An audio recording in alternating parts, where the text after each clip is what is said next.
I don't know why Russell Wilson got into this situation where he became the most polarizing player in the entire NFL, because originally I thought Russell Wilson was a very well-liked individual, but you have his ex-teammates coming out and explaining why they actually didn't like him very much during his time with the Seattle Seahawks. Super Bowl winning teammates, by the way. You have a multi-time Super Bowl champion and him getting into a back and forth. And then of course you have Russell Wilson just being so himself, which we'll show you after the intro to this video. Before we get to the content, we are doing cash giveaways on my Twitter account and on my Instagram story. We're also uploading shorts onto my Instagram and TikTok account. Now that we got all that out of the way, break!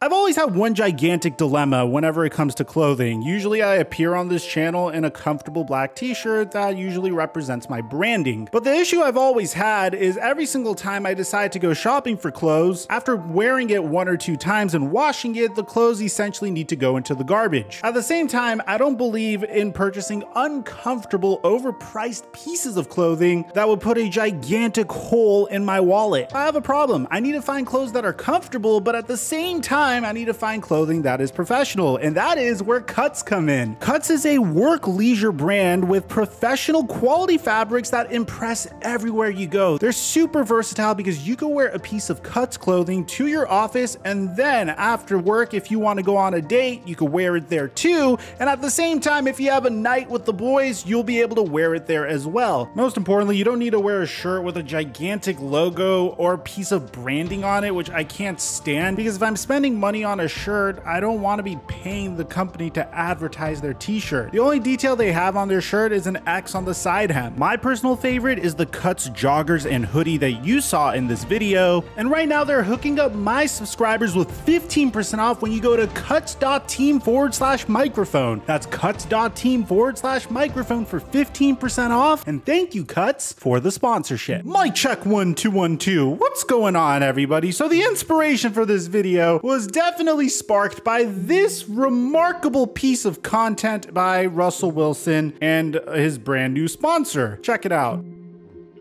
Hey, you wanna split this Subway sandwich? It is my signature sandwich. It's called the Danger Witch, and it's dangerously good. Be careful though. It's spicy. You ever done anything dangerous? That is dangerous.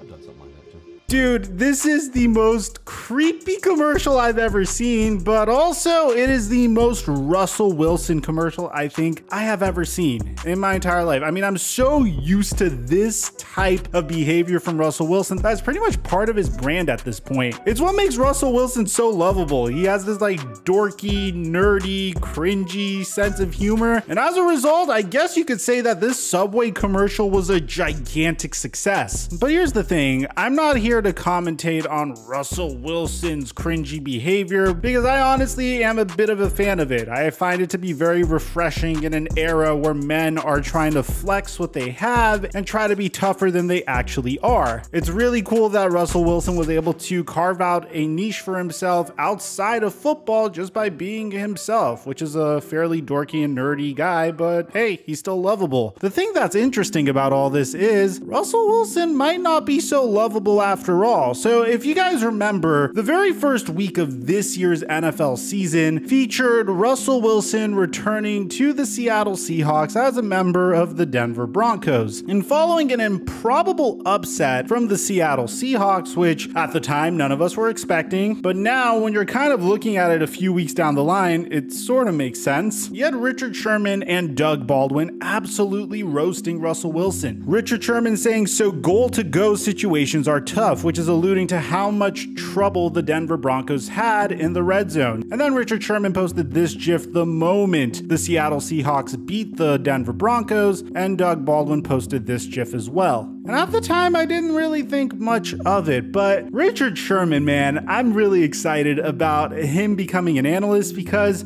it seems like if he doesn't make it apparent in a few cryptic tweets, he'll go out and straight up tell you why he doesn't like you. So you guys guys have to understand the background to Richard Sherman and Russell Wilson's relationship. And the best way I could explain it is by digging up this old article from 5 years ago, where Richard Sherman describes his relationship with Russell Wilson as quote unquote professional. I hate the fact that I keep doing this to you guys, but I can't help it because I run a basketball commentary channel as well called The Flight Mike. Whenever I see terminology like this, Richard Sherman describes his relationship with Russell Wilson as professional, I think of athletes that I thought were best friends, but actually were just athletes that tolerated each other because they're successful with one another. I think of the late Kobe Bryant and Shaquille O'Neal. I think of Kevin Durant and Russell Westbrook. I think of Kevin Durant and Draymond Green. So Richard Sherman had this to say in 2017. We're pros. We hang out from time to time and we get along. Everybody gets along. But is my relationship with Russell Wilson the same as it is with Doug Baldwin? Or is it the same as it is with Bobby Wagner? No. But is his relationship with me the same as it is with Tyler Lockett or Justin Britt? It's just different dynamics, but as teammates, we're phenomenal. He said he has a professional relationship with the quarterback. Now, at the time, there was potential locker room drama in the Seattle Seahawks locker room because if you remember, and this is according to Seth Wickersham of ESPN, there was a point where Richard Sherman reportedly yelled, "You fucking suck," at Russell Wilson after intercepting a ball in practice, which led to a fight between the defense and the offense. And there's also built-up resentment stemming from the team's Super Bowl loss to the New England Patriots, which gave us this gem of a GIF in NFL history that we actually made a whole documentary on. So Richard Sherman, being honestly the leader for my new favorite analysts in the entire NFL, didn't just leave it there. He actually explained why he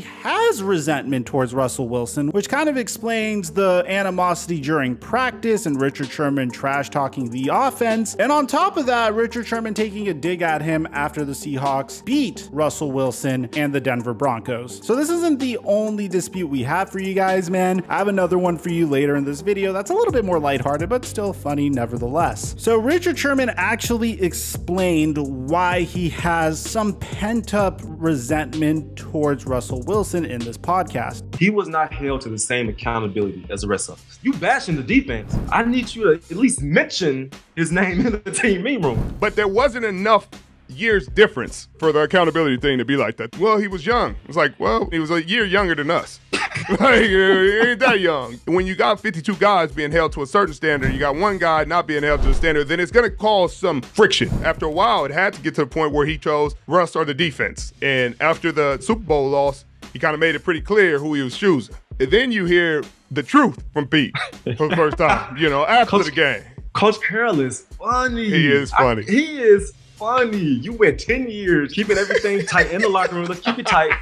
As soon as this man leaves, you let it all air out. Well, I guess you only protect the team when you own the team, kid. Exactly. So Richard Sherman has some sort of animosity towards Russell Wilson because he felt like Russell Wilson was held to a completely different standard than the rest of the team, despite being around the same age as the rest of the team. So it seems like people are just piling on Russell Wilson at this point. I mean, on Monday Night Manning, or the Manning cast, you had Eli Manning that famously said this in reference to one of the worst games I think I have ever seen as a football fan, a complete punt fest versus the San Francisco 49ers. They should have paid that punter $235 million instead of Russell. So Russell Wilson didn't just take this one on the chin. He actually clapped back at Eli Manning in a fairly coy fashion, saying this. So you can take it on Chad Powers? Yeah, you know, Chad Powers, you know. I'm 3-0 against Chad Powers. You know, listen, I think that, you know, it's part of the game, man. We're just guys have fun, you know, and everything else. I have a lot of respect for Peyton and Eli and those guys. Those guys, you know, I've always looked up to those guys, so I'm not stressed about it.